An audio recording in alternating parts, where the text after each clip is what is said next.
संत मत धारा आपकी सेवा में प्रस्तुत।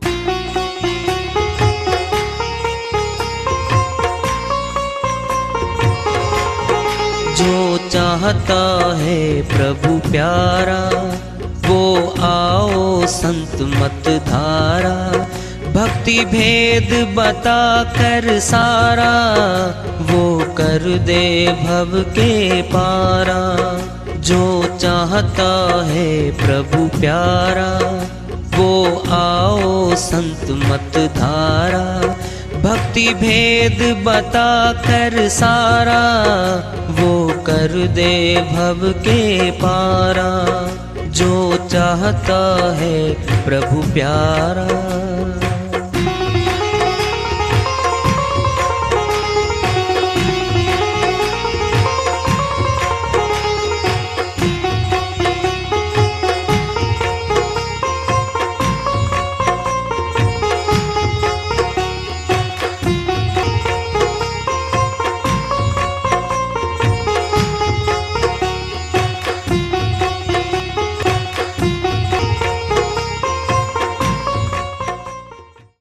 परम पूज्य सदैव स्मरणीय सदगुरु साहिब की जय हो।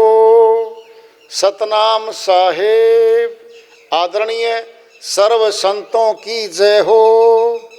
उपस्थित आदर के योग प्रभु प्रेमी एवं जिज्ञासु आत्माओं, हम सभी पूर्ण पिता परमात्मा सभी सृष्टियों के रचनहार कुल मालिक हम सब के जीवन का आधार उनकी महिमा को सुनने के लिए एकत्रित हैं। मेरी सभी से अर्ज है कि मैं कोई जगत गुरु नहीं, कोई महाराज नहीं, कोई महामंडलेश्वर नहीं, मैं केवल सभी संतों की चरणों की धूल हूँ और आपका भक्ति मार्ग में सहायक हूँ। मैं अपनी सीधी साधी टूटी फूटी भाषा में, संदूकड़ी भाषा में भक्ति भेद के गुड़ रहस्यों को उजागर करने वाले विचार आपके समक्ष रख रहा हूँ। यदि अच्छे लगे अपनाएं, नहीं तो गैर जरूरी समझकर विसार दें। हाँ, सत्संग ही एकमात्र प्रभु प्राप्ति का विद्यालय है, विश्वविद्यालय है ये। और हम सभी सत्संग में आए हुए हैं। हम जिज्ञासु तभी तो आए हैं। हम पिछले सत्संगों से वार्ता करते चले आ रहे हैं कि चेतावनी से प्रभु प्राप्ति की ओर इस अध्याय को, इस वार्ता को आज फिर आगे बढ़ा रहे हैं। जो न तरे भवसागर ही दुर्लभ नर्तन पाए, सो जीव कीर्त घन मंदमति आत्म हन गति जाए। गोस्वामी जी महाराज श्री रामचरितमानस में बहुत बड़ी बात समझाना चाहते हैं हमें। जो न तरे भवसागर ही दुर्लभ नर्तन पाए। बहुत कठिनाई से मिलने वाला तन है मनुष्य का।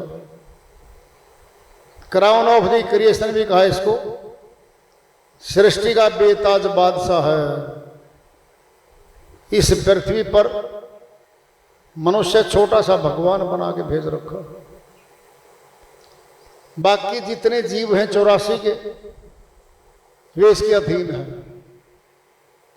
शक्तिशाली हैं वो इससे भी ज्यादा, इसमें बुद्धि रखी है। उन सब को ये अपने लिए प्रयोग करता है, नचाता है। खुखार शेर आदि को भी मनुष्य ने अपने बस में कर रखा है। लेकिन इतना ऊंचा तन किस लिए दिया?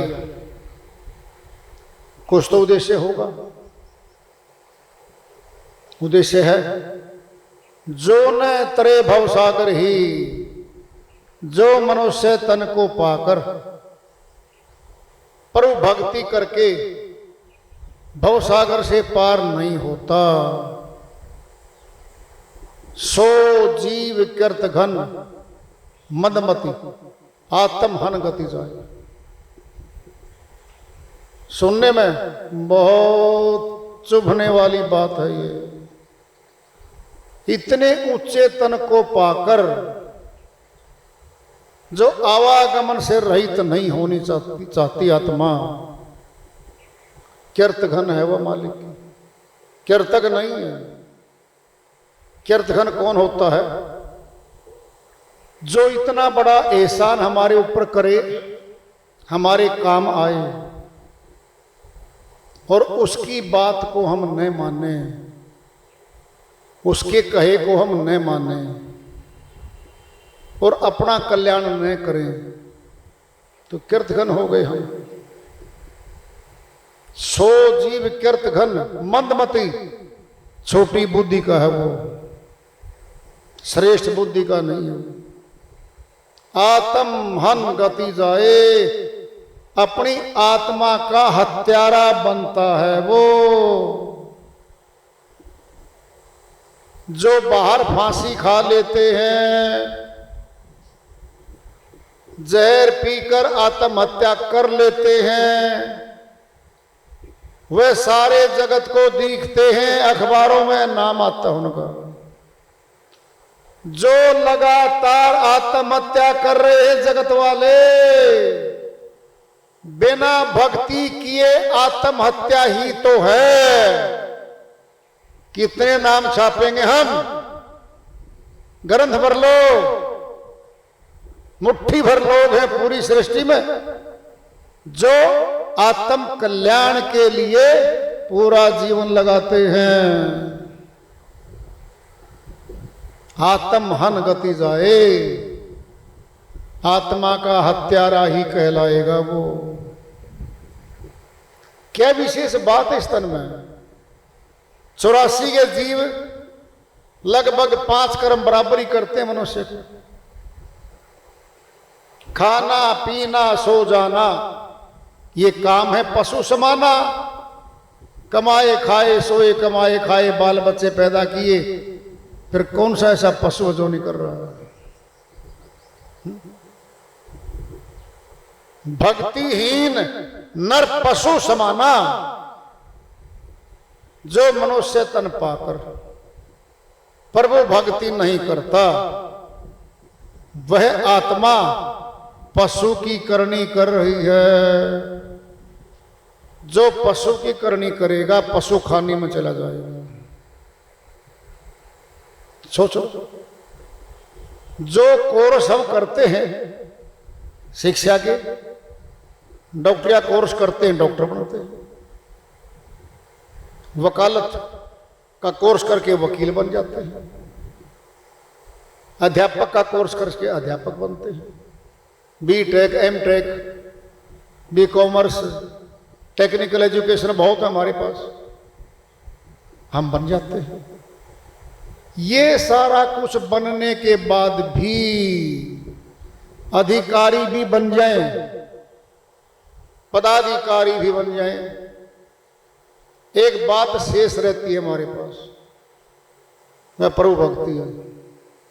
बने ऐसा नहीं कहा संतों ने कि आप न कमाएं, तरक्की न करें, समाज में करें। अपनी आत्मा के लिए क्या कर रहे हैं हम, विचारणीय तो ये है। क्या जगत के कमाइयों को जोड़ के चले जाएं और अपनी कमाई न कर पाए? मूर्ख कहते हो उनको, मूर्ख। फिर मूर्ख ही तो है हम।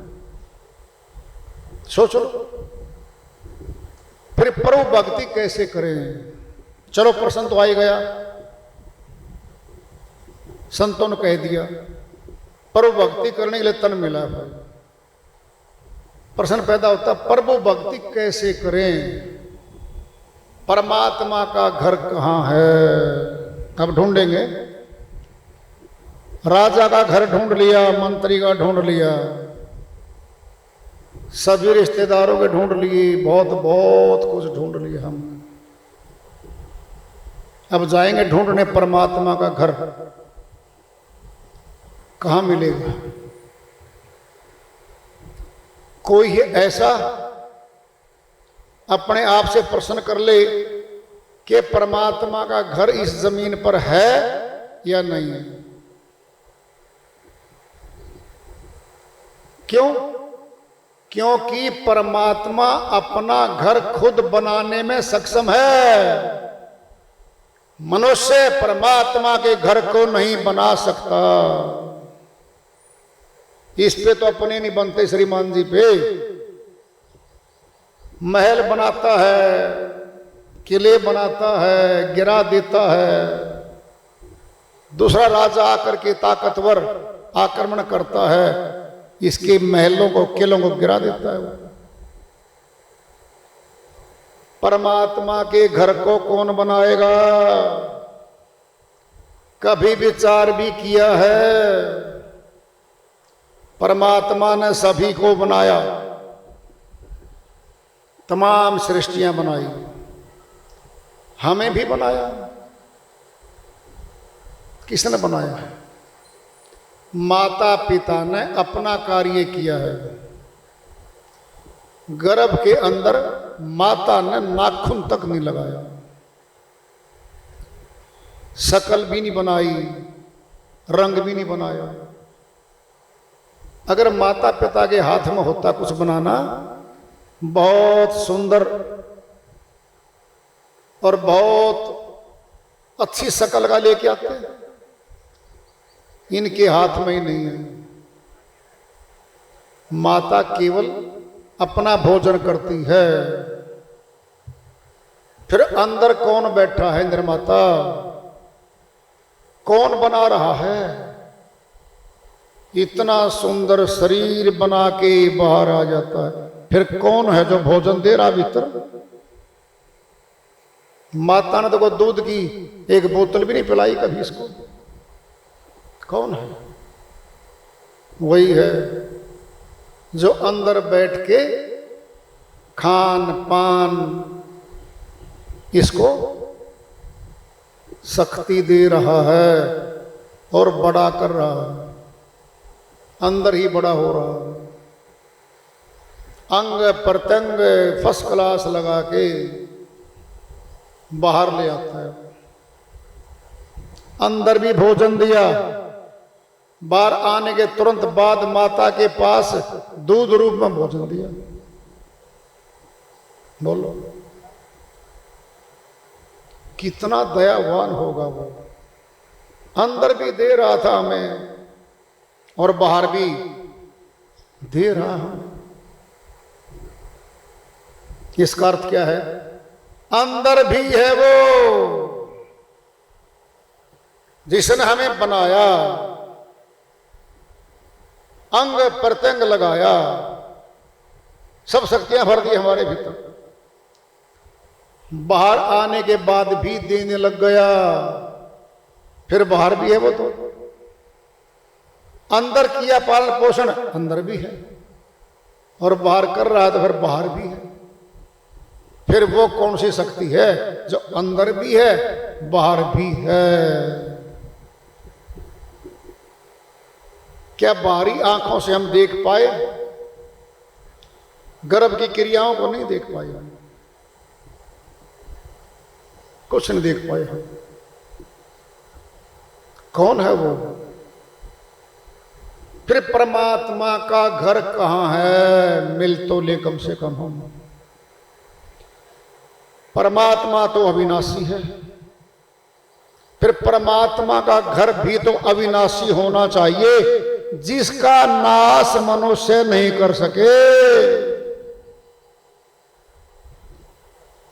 जिस घर का निर्माण करता है मनुष्य और विनाश करता है मनुष्य, वह परमात्मा का घर नहीं हो सकता। परमात्मा ने बुद्धि दी है श्रेष्ठ तुमको, इतना तो सोच लो कम से कम। वह अविनाशी परमात्मा, क्या कोई नष्ट कर देगा उसको? मनुष्य के द्वारा बनाई गई सारी बिल्डिंगें बनाई जाती हैं और दूसरे धर्म वाले ढहा देते हैं, नष्ट कर देते हैं उसको। बस मनुष्य के नष्ट करने की शक्ति आ गई क्या परमात्मा को? वाह जी वाह, परमात्मा घर ढहा दिया है कोई आज तक? कोई पैदा हुआ आज तक जो परमात्मा के घर को ढहा दे? अगर मनुष्य में ये शक्ति आ जाए परमात्मा की निर्माण को या उसके महल को ढा दे, फिर तो ये कब्जा कर लेगा परमात्मा पे भी और अपने अनुसार प्रयोग करेगा। आ जाओ जी परमात्मा, बड़ी मुश्किल में ले, अब करो मेरे सारे कार्य। हुआ ऐसा आज तक कभी? अरे नहीं हुआ है, प्रश्न चल रहा है परमात्मा को कहां मिले। सुनना है, सुनो ध्यान से। पहले शिक्षा अध्यापक ने हमें अंदर दी, हम अंदर से शिक्षित बन गए, फिर बाहर शिक्षा देने लग गए, अब बाहर भी दे रहे हैं और अंदर भी है हमारे पास। तो अगर अंदर शिक्षक के पास है शिक्षा नहीं है, फिर बाहर क्या देगा? अनपढ़ है, अशिक्षित है, भीतर से शिक्षित नहीं हो पाया वो, फिर बाहर शिक्षा नहीं दे सकता। जो आत्मज्ञानी अंदर से है वह बाहर भी आत्मज्ञान की शिक्षा दे सकता है, आत्मज्ञानी बना सकता है। फिर कहां मिले परमात्मा को? कैसे मिले? श्री गीता अध्याय 4 के श्लोक 34 में श्री कृष्ण भगवान अर्जुन के माध्यम से समझाते हुए कहते हैं, तत्विधि प्रणिपाते न प्रिय प्रश्न ने सेवाए उपदेशंति ते ज्ञानम ज्ञान तत्वदर्शी ने। हे अर्जुन, तत्वदर्शी संतों के पास चला जा, उनकी सेवा कर। वो तत्वदर्शी संत तुझे उस तत्व का प्रत्यक्षीकरण कराएंगे। तत्व का कहा है, दिखाएंगे कहा है। मान लो मैं श्री गीता नहीं है, पढ़ लो और पाठ कर लो मैं श्री गीता नहीं है। नाना शास्त्र पठे न लोके नाना देवत पूजनम आत्म ज्ञान बिना हे पार्थ सर्व कर्म निरर्थकम। नाना प्रकार के शास्त्रों का पाठ कर ले भले, नाना प्रकार के देवताओं की पूजा कर ले भले, आत्मज्ञान तो नहीं हुआ। जब आत्मज्ञान नहीं हुआ ये सभी व्यर्थ गया, व्यर्थ गया, व्यर्थ ही तो गया। ये कह रहे हैं श्री गीता में। क्या श्री कृष्ण भगवान को मानते हैं हम? अगर मानते हैं तो क्या जानते हैं श्री गीता को? जहां तक ज्ञान संजोया हुआ है, अगर हम जान जाएं फिर प्राप्त कर लेंगे। हम जानना नहीं चाहते। शर्त क्या है? हमने मनोरंजन की चीजों को भगवान बना लिया। मनोरंजन मन का अंजन है, और मन और आत्मा दो हैं। तन के अंदर घट में आत्मा अलग है, मन अलग है। आत्मा परमात्मा का अंश है, मन काल ब्रह्म का अंश है। पांचों विकार, 5 चोर मन का पंजा है, आत्मा का पंजा नहीं है। ये सुन लो ध्यान से। काम, क्रोध, लोभ, मोह, अहंकार, ये मन का पंजा है। मन के साथ रहते हैं ये। डाकुओं के पास तो डाकू रहेंगे, चोरों के पास चोर रहेंगे। महाचोर है ये मन, महाचोर। चोरों का भी चोर है ये। यह आत्मा को रोकने वाला परमात्मा से मिलने से रोकता है मन। क्यों? क्योंकि शक्ति बहुत रखता है मन। हमारे घट में राज मन का ही चलता है, आत्मा की तो सुनता ही नहीं कोई। हमारे अंदर भी राज मन का, परिवार में राज मन का, हमारे गांव में, देश में राज मन का, पूरी सृष्टि में मन का राज है। आत्मा का राज तो किसी किसी आत्मज्ञानी के पास होगा, विरला है कोई। तुम ये सोच रहे हो क्या कि मेला है कोई और लाखों लोग आ जाएं और सभी आत्मज्ञानी बन जाएं? ऐसा नहीं हुआ करता। ध्यान से सुन लो, ऐसा होता ही नहीं है। हीरा, सभी माता बहनों के गले में हीरे का हार नहीं होता। देख लो, 50 लाख से शुरुआत है उसकी। चांदी का जेवर तो पा सकता गरीबों के पास, सोने का भी आभूषण 10 लाख से 5 लाख से कम नेकलेस नहीं बनता। सोच के देखो कितना महंगा सोना है। फिर हीरा बहुत महंगा है, हीरे से भी महंगा है परमात्मा का नाम। हीरे तो कहा है संतों ने कि महंगी वस्तु संसार में तो हीरा है। हीरे से भी महंगा है, अमूल्य है वो तो। हीरे की तो कीमत लगती है, उसकी तो कोई कीमत भी नहीं लगा सकता। फिर कैसे मिलेगा वो हमें, जब हीरे के हार हमारे गले में है ही नहीं। पर वो भक्ति भी हर घर में, हर घट में नहीं हो सकती, नहीं हो सकती। क्या होगा? होगा मनोरंजन तो होगा, गाना बजाना नाचना, ये सब मनोरंजन है। नाचे गावे तोड़े तान, दुनिया इनका राखे मान, ये तो मूर्ख हैं अनजान, चले नरक की और नादान। साहिब की श्री वाणी है ये। कहां गए ये नाचने गाने वाले, कूदने वाले? अरे गलों में मोटी मोटी माला डाल के आने वाले, हाथों में अंगूठियां डालने वाले, मस्तक पे रोगन करने वाले, कौन है ये? कौन है?